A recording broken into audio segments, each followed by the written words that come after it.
In the Arctic Circle, an airplane pilot is digging in the snow, as if trying to form a drawing. On his uniform is written only his surname, Overgaard, and he seems to be the only survivor on the scene. As soon as he finishes the job, it is revealed that he has formed the acronym SOS, indicating that the pilot is lost in the middle of the Arctic and needs rescuing. Apparently, Overgaard made a forced landing and the plane's engine and wings were destroyed by the impact. He has been in the middle of the snow for days and is doing his best to survive in this inhospitable environment while he waits for help. To feed himself, the pilot has set up a fishing system, where he has dug 3 holes in a frozen lake, with ropes and bait attached to sticks. Thanks to this, he is able to feed himself throughout the day, as well as having a supply of fish stored in a cooler. After another meal, Overgaard collects his equipment and climbs a mountain to observe the surroundings, hoping to spot a search plane or helicopter. Over the days, it has drawn a map of its location and sends out emergency signals via its distress beacon. The machine works by turning a crank, with the red light indicating that the signal is being sent, and in the event of a response, the beacon will turn on the green light. Since the plane crashed, Overgaard has spent hours activating the beacon, but so far no one has answered his call. As night falls, the cold becomes more and more intense, forcing the pilot to return to the plane and recover his energy for another day of fighting for survival. The next morning, Overgaard digs up the SOS message again, but first he goes to a small pile of stones near a hill. There, he says goodbye to someone, indicating that the stones serve as the grave of another crew member of the plane, who possibly lost his life in the crash. After paying his respects, he goes back to digging, removing all the stones he can find to make the letters SOS clearer. His aim is to make the message visible enough for another pilot to spot him if he is flying over the area. Finally, Overgaard goes to check if he has managed to catch any more fish, when he notices that all the hooks are empty. In addition, next to one of the holes, he sees a huge paw, which appears to be that of a snow predator. Fearing it's a polar bear, the pilot rushes back to the plane and locks himself inside until he's sure it's safe. Seeing that he is out of danger, Overgaard climbs the mountain again and activates the distress flare, waiting for the green light to finally come on. However, the result remains the same and the pilot decides to check out the surroundings. As he had feared, a huge polar bear appears in the distance, lurking in search of food. With no other choice, the pilot gets back on the plane and falls asleep, before going about his usual routine the next day. However, no rescue has come and his stock of fish is slowly running out. All that remains is to keep trying to send out distress signals, but after hours of trying, Overgaard has almost given up. Then, suddenly, the beacon lights up green, indicating that the signal has been picked up. The pilot hurries to see where the answer came from, and when he looks at the horizon, he finds a helicopter flying over the area. Quickly, Overgaard approaches the ship and sets off a smoke flare so that they can find him. Luckily, the helicopter sees the survivor and prepares to land, but the heavy storm causes the craft to lose control and the pilot is forced to turn away. To make matters worse, the helicopter loses more and more stability and the pilot has to make a forced landing, crashing into everything in the snow. After the crash, Overgaard rushes to the scene, and inside the helicopter finds the pilot, already lifeless due to the injuries caused by the impact. He then finds a second crew member, who is still alive but has a serious wound to her stomach. Overgaard then grabs the first aid kit from inside the helicopter, and using a stapler, he fixes the crew member's wound. With this, he manages to stop the bleeding, but the snowstorm is getting stronger and stronger and there is no way back to the plane. All that remains is to rest inside the helicopter and only leave when the storm is over. Hours pass and the atmosphere returns to normal, with Overgaard checking that the survivor is okay and taking a look at the equipment inside the ship. As well as ropes, he finds a pickaxe for ice climbing and some cups of instant noodles. After days of eating only fish, the pilot wastes no time trying to heat water for cooking and eats the noodles straight. However, he can't waste any more time and must return to the plane before another storm breaks out. Unfortunately, the pilot didn't survive the crash, but Overgaard is willing to take the crew member to treat her injuries. As soon as he has collected as much equipment as possible, Overgaard writes a message on the helicopter. The text says that 2 survivors have gone to the Dew Valley, where their plane crashed, hoping that someone will see the message and come and rescue them. Finally, Overgaard starts walking back, taking the crew member with him to his plane.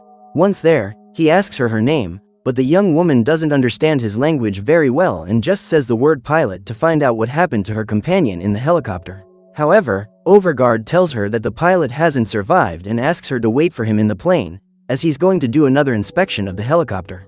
As soon as the young woman falls asleep, the pilot returns to the crash site and finds the body of her companion, completely covered in snow.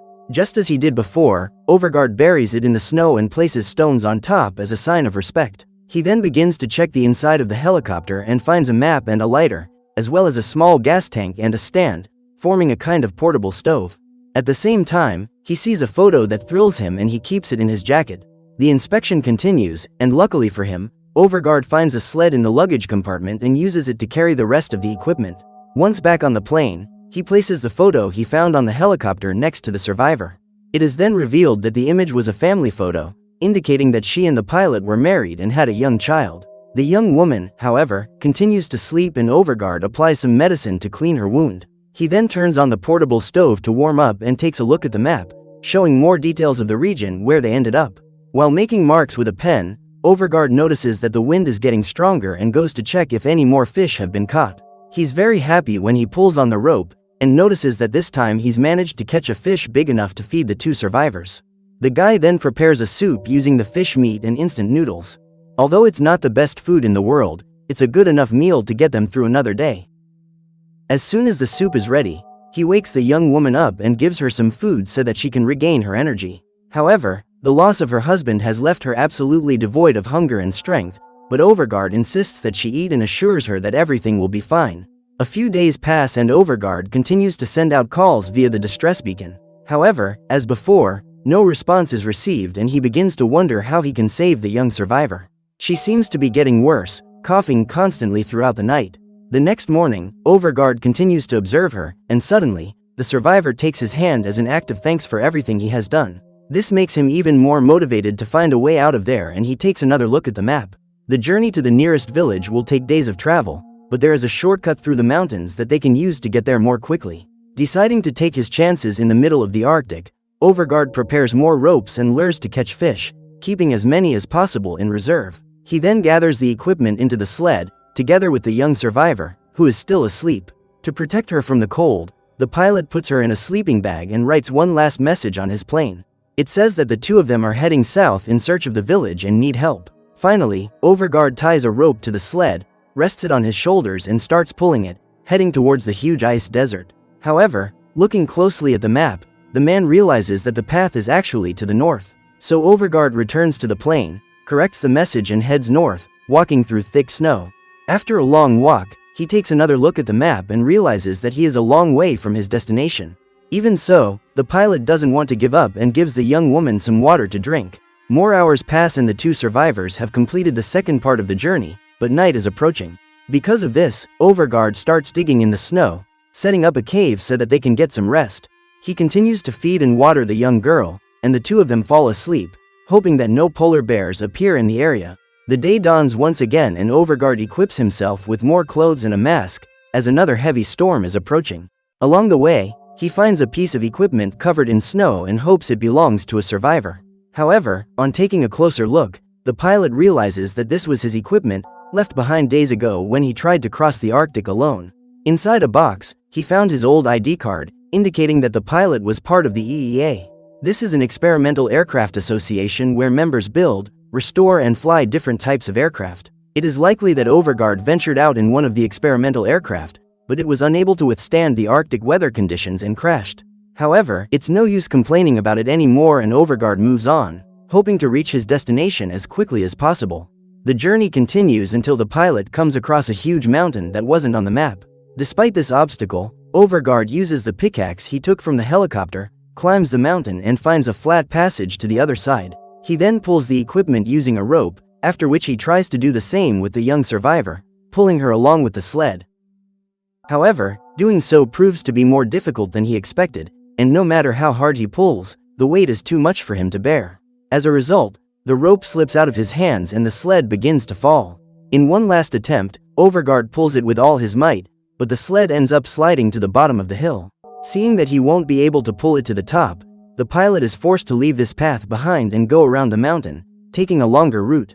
Overguard then resumes his journey, but needs to take another break to rest and eat something. He finds a cave under the rocks and with the entrance covered in snow, but using his equipment, he manages to dig it out and clear the way. Inside, he uses the gas tank to cook the leftover fish and tries to feed the young woman, despite her condition. With night approaching, the only thing left for the 2 of them to do is get some sleep, but Overguard hears something approaching. He listens carefully, and to his horror he hears the roar of a wild animal, followed by heavy breathing. With great care, the pilot gets up and grabs his pickaxe, expecting the worst. Seconds later, the room falls silent again and Overgaard believes that the animal has given up and left. To his misfortune, the young woman ends up coughing right away, and this attracts the huge polar bear, which starts roaring more furiously. The animal tries to break into the cave, but the hole is too small for him to get through. Despite this, the bear insists on entering, using its paw to remove the snow and sticking its head through the opening. To stop it getting closer, Overgaard starts shouting in its direction and lights a flare, swinging it through the air to scare it away.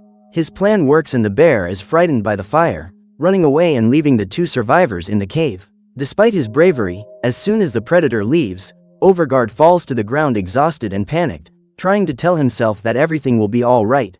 Another day passes and the pilot leaves the cave to investigate, and luckily, there is no sign of the polar bear anywhere. However, the place is not safe, and if the bear returns, the 2 survivors may not be as lucky as the night before.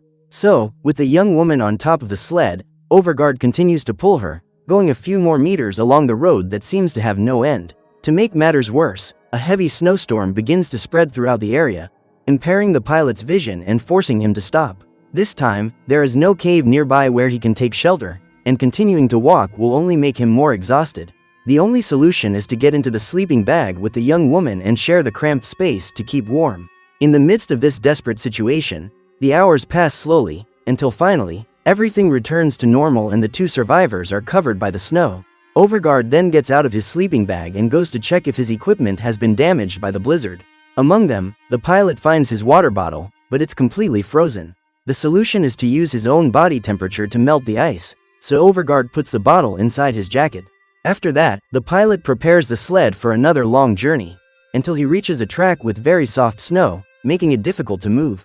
Tiredness only increases and he has to make one more stop, near a rocky hill.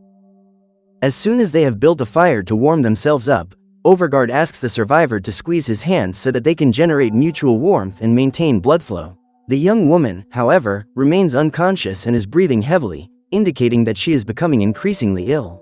Overgaard's suspicions are confirmed when he goes to check the wound on her body and notices that it is becoming more infected with each passing day.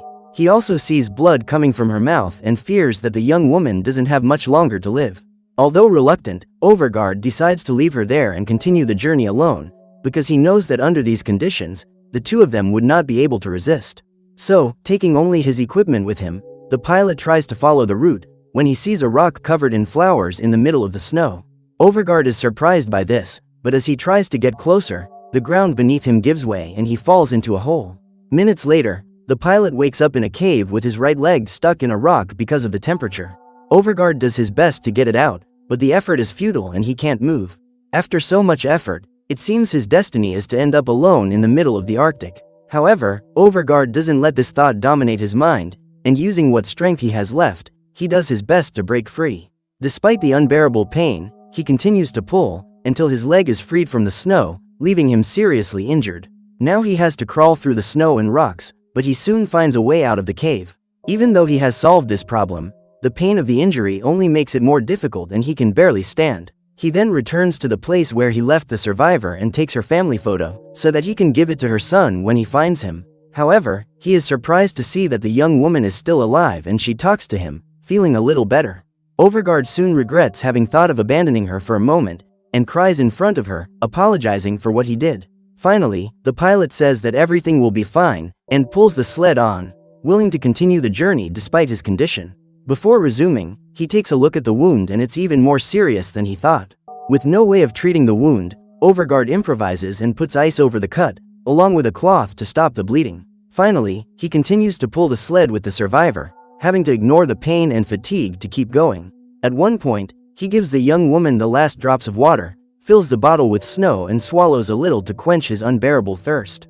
Afterwards, Overgaard takes a look at the map and realizes that there is still a long way to go before he reaches his destination. Tiredness increasingly takes over his body and everything goes from bad to worse when he reaches a higher part of the route. He tries to climb up using an iron bar as a walking stick, but his leg injury makes things difficult. Finally, he is forced to stop and look to see if the distress beacon still works, but it has been damaged by the blizzard.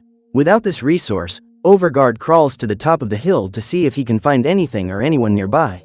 When he gets there, he sees a helicopter in the distance, which has just landed nearby. Without wasting any time, Overguard returns to the sled, pushing it with what energy he has left. Reaching the top, he shouts as loudly as he can for help, but his voice is weak and the pilot can barely speak. All he has to do is light the last flare he still has and he waves his arms, hoping that someone will see him. However, the team in the helicopter doesn't notice him, so Overguard tries one last desperate effort. He sets fire to the flare in his jacket and, using a stick, swings it in the air. Unfortunately, none of this works and the team returns to the helicopter, starting the takeoff away from there.